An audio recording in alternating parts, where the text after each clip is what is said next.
से बस निजामाबाद आने, शादी निजामाबाद में हुई। निजामाबाद मेरा स्थान था ना, निजामाबाद उनका था ना। आदिलाबाद से बस में वो लोग आने वाले थे। निजामाबाद से हम आए। हम आने के बाद आपको तो पता है पिताजी जरा पहले से भी गुस्सेल थे। हमारा शादी का जो कटनम बोलते हैं उस जमाने में 12,000 रुपये हुआ था, और 12,000 रुपये उसमें बहुत थी। तो इनके पिताजी 10,000 रुपये दे, 2,000 कम।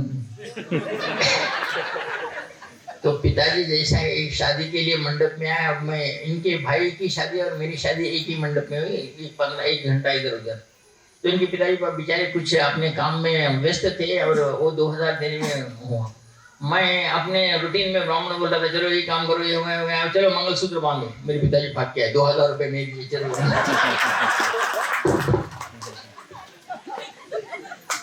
अब उनके पिताजी भाग के आए। लेकिन उस समय से भी मेरा एक था कि पिताजी क्या कर रहे हैं, 2,000 रुपये की कोई शादी रोकता है क्या। और मैं मंगलसूत्र बांधना, शादी हो गई, सब हो गई। अब आने के बाद पिताजी रुक के बैठ गए। मेरा बेटा मेरी बात नहीं सुना। 2,000 रुपये लेने के बाद मंगलसूत्र बांधने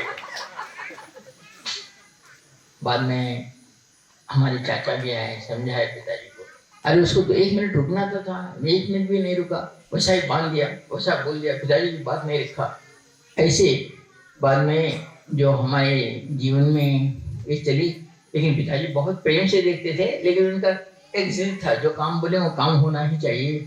बाद में जितनी भी शादियां मेरे 6 भाइयों की हुई, उस 6 भाइयों की शादी में मैं पिताजी को चाचा को इन्वॉल्व ही नहीं होने दिया। मैं ही आगे जाता था और ये पैसों का हिस्सा ही नहीं रखता था। तुम्हें पैसा वैसा कुछ नहीं, सीधी शादी कर दो। बाद में लड़का लड़की पसंद है तो शादी करवा दो, यही बात बोलता था। और ये मेरी जिंदगी में कभी भी मैं पैसों को उतना महत्व नहीं दिया जितना प्रेम को दिया, जितना विश्वास को दिया, जितना कर्तव्य को दिया, जितना कर्म को दिया। और आज भी वही करता हूँ। बहुत लोग पूछते हैं, गुरु जी आप पैसों के बारे में उतना केयर नहीं करते, कुछ नहीं करते ऐसा। ये बात मैं गुरु जी के सामने भी कही थी। गुरु जी मेरे कुंडली में द्वादश स्थान में शनि बैठे हुए हैं, और लोग कहते हैं कि जिसके द्वादश स्थान में उच्च का शनि बैठा है वो बहुत खर्च करता है।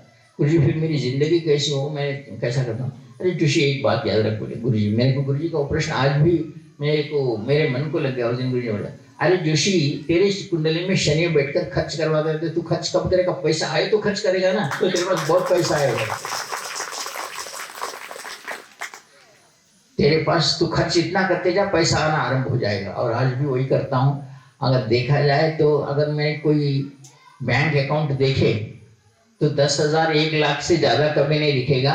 और काम तो हर महीना होता है 1 करोड़ रुपए का। आज का, उस समय में लाख रुपए का होता है। आज रोज अगर हम प्रयत्न करें तो रोज 200 लोग खाते हैं। 200 लोग खाने का कितना खर्च होता है पता नहीं। बैंक में कोई अगर अकाउंट में देखे तो 10,000 5,000 से नहीं, लेकिन खाते सभी हैं, रहते सभी हैं। यह गुरु कृपा है और देवता है। कभी पैसों के बारे में विचार नहीं किया, खर्च के बारे में विचार नहीं किया। खर्च करता गया, पैसा आता गया। आज काम जो चल रहा है, मैं आपको कहता हूँ धैर्य रखो, गुरु पर विश्वास रखो। पैसा क्या उसका बाप भी आएगा। गुरु जी जब कहा है कि जोशी जब लक्ष्मी मेरे आंगन में नाचती है तो तू विश्वास कर, तेरे आंगन में भी लक्ष्मी नाचेगी। मैंने बहुत बार बोला है आपको। और लक्ष्मी आज मेरे आंगन में नाचती। कष्ट हो सकता है, थोड़ा बहुत अपने कष्ट हो सकता है, लेकिन कोई काम रुकता नहीं। आप देख रहे हैं आज भी, अब मेरा बेटा भी हो और पत्नी भी हो, कभी मैं किसी पैसों के काम में जाता हूँ तो कभी अड़ी टांग नहीं डालते। बहुत लोगों को यह होता है, क्या पिताजी आपको कुछ भी नहीं होता, आप इतना खर्च करें, ऐसा करें। आज भी आपको पता है जो काम कुंड का चल रहा है या कहीं चल रहा है, आप अभी पूछो कभी मेरे पास आके पैसे है क्या नहीं। करेक्ट कुंड में अगर किशन पूछा कि 1 लाख रुपए देना है तो उसी समय 1 लाख रुपए आते हैं। 1 पैसा भी ज्यादा नहीं आता। 1 लाख रुपए दिए, फिर दूसरे दिन काम शुरू। इस प्रकार जिंदगी गुजरती हुई इतना बड़ा आश्रम हुआ, और आश्रम में आप सब लोग बैठे हैं। कभी जिंदगी में शादी के अनबन में, हाँ हमारी अनबन कब होती थी शादी में, बोल तो अगर मैं खाना नहीं खाया, अगर मैं ठीक तरह से कहीं जाने में ज़्यादा देर लग गया और नहीं आया तो हमारे दोनों में झगड़ा जरूर होता था। खाना क्यों नहीं खाते आप, उसका कहना था, वो पका के रखती थी। और आज भी मैं आपको मेरे जीवन का एक लक्ष्य, अगर मैं यहाँ से कितने भी दूर हूँ और शाम में या रात में घर आ रहा हूँ तो पत्नी के हाथ का ही खाना खाऊंगा। एक बार आज तो मैं आज आपके सामने बैठा हूँ, और मैं कहूँ तो वही मेरे लिए लक्ष्मी है जो मैंने कार्य किया। आज मेरी बेटी हो, मेरे बेटे हो, अगर मैं तुम्हें छोटे बचपन से भी मैं कहता हूँ, जब भी मेरे को तकलीफ आए, मेरी बेटी और मेरा बेटा उतनी बचपन में थी। आपको एक समय की बात बोलता हूँ, बहुत कठिन समय जीवन में आ गया था, इतना कठिन समय कि गुजरना मुश्किल था। लोग भी पैसों के कारण, पैसों के लिए सता रहे थे और बहुत चिंता हो के बैठते। तो बहुत छोटी थी श्रद्धा, शार्दुल भी छोटा था। तो मालूम ऐसी जिंदगी से तो मर जाना ही ठीक है, ऐसा जिनमें मन में आया। तो आज भी मेरे को वो बातें आने के बाद मेरी आंखों में आंसू आते हैं। श्रद्धा शार्दुल का कहना था, तो बाबा मरेंगे तो हम सब लोग मरेंगे, तुम अकेले क्यों मरेंगे, हम भी हमारे साथ है। और तब से मैंने कभी मेरे जीवन में वो बात नहीं कही। और आज उनका वो वर्ड मेरे लिए, वो शब्द मेरे लिए बहुत ही श्रेष्ठता के साथ काम करता है कि सब लोग मिलके करेंगे। और उन्होंने मेरे जीवन में, मेरा बेटा बेटी हो, आज बहू भी हो या दामाद भी हो, मेरे अनुकूल है, मेरे हर काम में मेरा साथ देते हैं, इसलिए मैं ये सब बना सका। अगर झगड़ेलू पत्नी, झगड़ालू दामाद, झगड़ालू बहू होती थी तो एक काम होना मुश्किल था, तो उनके पीछे ही कोर्ट केस में घूमना पड़ता था। आज वो नहीं है, गुरु कृपा है, शांति के साथ कार्य कर रहा हूँ। तो ये सब मेरे अनुकूल परम पूज्य सदगुरुदेव जी ने जिए हैं और मेरे जीवन का है, मेरे जीवन का मेरी श्रद्धा भी। कभी मैं अगर उसको लगा कि मैं गलत जा रहा हूँ तो मुंह पे बोलने के लिए कभी हटेगी नहीं, बराबर मुंह पे बोल देगी। और शार्दुल नहीं बोलता कभी, वो जरा संभल के बात करता है। लेकिन श्रद्धा को, उसको कहीं मेरी गलती दिखी तो जरूर मुंह पे ही बोल देगी, बाबा तुमने गलती की है। आज भी मैं इसलिए श्रद्धा से कभी काम करते समय डरता हूँ ज्यादा। और नंबर 2, अगर आपको आप कहूँ आप कुछ भी नहीं मानते हैं तो मैं मेरी बेटी की तरह, मेरी भाई की पत्नी होने के बाद भी मेरे स्वप्नाली से भी बहुत डरता हूँ कि कभी वो कुछ बोल ना दे। दादा ये क्या है बोल के बोल देती खटक, वहाँ कुछ भी हो रहा है तो वो सोचेगी नहीं कि क्या हो रहा है। इसलिए अगर किसी से डरता हूँ कि ये 2-3 लोगों से डरता हूँ ज़्यादा, बाद में मेरा काम मैं ठीक तरीके से चलता हूँ। पत्नी का तो बोलता हूँ आपको, कभी भी हमारे दोनों में खटपट हुई तो खाना खाने के बारे में या इधर उधर कहीं जाने में, इसके सिवा वो कभी मेरे जीवन में टोकती नहीं और टोकती भी नहीं। कभी किसी के बारे में जितनी सहन शक्ति उसने बताई है, मैं आज कहता हूँ आज मैं जो हूँ वो पत्नी की उस सहन शक्ति के कारण नहीं है। आज हमारे श्रीरंग है, श्रीरंग है, हमारी प्रिया है। मैं हमारे इसी आश्रम में देखा हूँ, अगर गलती से श्रीरंग ने किसी लड़की से बात की तो प्रिया का पारा यहाँ चढ़ गया था। अब उसको खींच के लाने के लिए मुझे बहुत काम करना पड़ा। ये प्रिया भी जानती है, मैं भी जानता हूँ। तो ये सारी चीज़ें, ये मेरे पत्नी ये रहने पर कोई कुछ भी बात करे, एक बात तो जरूर कहती है कि पति मेरा है, वो कुछ भी करने दो, पति मेरा है। उस विश्वास के साथ जीती, इसलिए जीवन जी रहे हैं। नहीं तो अगर ये झगड़ा होता था तो इतनी लड़कियां, इतनी औरतें बात करती थी तो आज तक 4 तलाक हो जाते थे। सबसे बड़ी बात यही है कि उसने अपने जीवन में इतना ही कहा है कि पति मेरा है और मैं पति के साथ देखती हूँ। वो जो कुछ भी करेंगे उनके गुरु की आज्ञा से ही, गुरु के कथन से ही करेंगे। एक बात याद रखो, मैं कभी भी आपको, आज भी कहता हूँ, कल भी कहता हूँ, मैं कभी आपको पैसा मांगता हूँ तो केवल इसलिए मांगता हूँ कि आपके जीवन में आप सेवा तो नहीं कर सके, ना मंत्र जप, ना साधना कर सके, आपके जीवन में कुछ संकट आने वाला है तो ही मैं आपको पैसे मांगता हूँ। इतनी बात याद रखो। और मैं आपका किसी को पैसा देता हूँ तो आपकी पैसे का एक एक पैसा उसका ऋण चुकाता हूँ। मैं गुरु के सामने बैठकर बात कर रहा हूँ।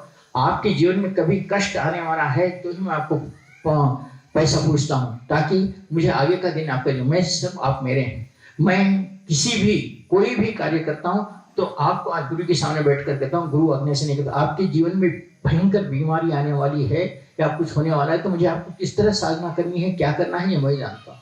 और मैं इस कारण को लेकर ही चलता हूँ, इसके पीछे मेरा दूसरा स्वार्थ नहीं है। और मेरा पत्नी का साथ इतना ही है, पत्नी कहती कि ये जो भी कार्य करेंगे गुरु कार्य गुरु की आज्ञा से ही होता है। अगर मैं गलत होता तो आज ना ये आश्रम होता, ना शिविर होता, ना इतने आप लोग मेरे साथ होते। गुरु लात मार के हटा देते। मैं जो भी कार्य करता हूँ, आपको कुछ भी दिया हूँ, कुछ भी किया हूँ, कुछ भी कर रहा हूँ तो केवल और केवल यही है कि मेरा और आपका पूरे जन्म से संबंधित है। आपको पालन पोषण कर रहा हूँ, आपको कपड़े दे रहा हूँ, आपको कुछ भी दे रहा हूँ या आपके पास से कुछ ले रहा हूँ तो इसके पीछे ये है। मैं उस बार भी बोला और आज भी बोल रहा हूँ, मैं चाहता हूँ कि मेरे गुरु को मंदिर बांधने के लिए या मेरे किसी को खाना खिलाने के लिए मेरे को कभी प्रभु ऐसा दिन मतलब कि मैं मांग कर और मैं ये गुरु का कार्य या देवता का कार्य करूँ। मैं करूँ अपने साधना के बल पर करूँ। और साधना के बल पर एक ज़माने में साधना के लिए बाहर जाता था तो 3000 5000 या ज़्यादा से 50,000 आए तो आहा वो बोलता था 50,000 रुपये आए, समझता था। लेकिन आज 5 लाख 10 लाख भी आए तो सिर्फ दूसरे दिन हमारे शार्दुल भैया बता देते हैं हिसाब, भैया पिताजी कल 10 लाख आए, आज केवल 50,000 रुपये, उसमें 9.5 लाख खर्च हो गए। कुछ बोलता ही नहीं, खर्चा मेरा ही है ना। तो आपको यही बात बताता हूँ, खर्चे के बारे में मत करो। जो पुरुष खर्चे के बारे में विचार करता है वो कभी लक्ष्मी को प्राप्त नहीं करेगा, और जो स्त्री खर्चे के बारे में विचार करती है वही स्त्री है घर को पालन पोषण करने वाली। पुरुष का काम है पैसा कमाना और स्त्री का काम है खर्च करना, और वो भी योग्यता के साथ। तो वो संसार अच्छा तरह टिकता है, अच्छा तरह रहता है। हर काम में पुरुष को अड़चन जाना, ये क्यों करते हो, वहाँ क्यों गए, उसको क्यों बात करे, ऐसा क्यों करे, तो मैं ये कार्य ही नहीं कर सकता था। आज जो जिंदगी में जो कुछ भी हूँ, मेरे पुत्र बच्चों, मेरे परिवार वाले, मेरे माता पिता, उन सभी की सहायता होने के कारण और गुरु कृपा होने के कारण मैं आज ये सब कर सका। और आपको चाहता हूँ कि ये कार्य उन्हीं लोगों से होता है जिस परिवार में सुख शांति होती है, जिस परिवार में प्रेम होता है। आप सभी का प्रेम है, इसलिए आनंद कैसे। जब भी संकट हुआ मैं बुला लेता हूँ किसी को, भी पत्नी से बात करता हूँ, कहीं ज्योति को, कहीं सविता को, कहीं स्वाति को, कोई अनीता को, कहीं शिल्पा को बुला लेता हूँ, बातें करता हूँ, हंसता हूँ और उस टेंशन को भूल जाता हूँ जो टेंशन मुझे है। और ये टेंशन भुलाने के लिए ये सब मेरे लिए बैठे हैं, तो ये मेरे लिए देवता ही है, अप्सराएं हैं, देवता है, देवी है, सब कुछ है। मुझे जब भी टेंशन हुआ कुछ न कुछ हंसाने की बात करता हूँ, कुछ न कुछ बात करते हुए आगे चले जाता हूँ। लोग उसके बारे में कुछ समझे, इसके बारे में कभी चिंता नहीं करता। लेकिन चिंताएं जब बढ़ जाती है तो हमारे लिए ये सब एक मेरे गुरु जी के दिए हुए, मैं समझता हूँ मेरे आश्रम में देवी देवता है, और मैं उनके सामने जो जीवन गुजारता हूँ, बाकी के बाहर के सारे टेंशन भूल जाता हूँ जब इन सभी के साथ हंसते खेलते हुए रहता हूँ, इनके साथ खाना खाता हूँ। मैं आशीर्वाद देता हूँ कि आपकी ज़िंदगी में भी कभी दुख ना आए, तुम्हारे गुरु भी तुम्हें हंसाते खेलते हुए, संपन्नवान बनाते हुए, तुम्हारी सारी इच्छाएं पूर्ण करते हुए आगे बढ़ाएं। ऐसा ही आशीर्वाद मैं प्रदान करता हूँ। बोलो परम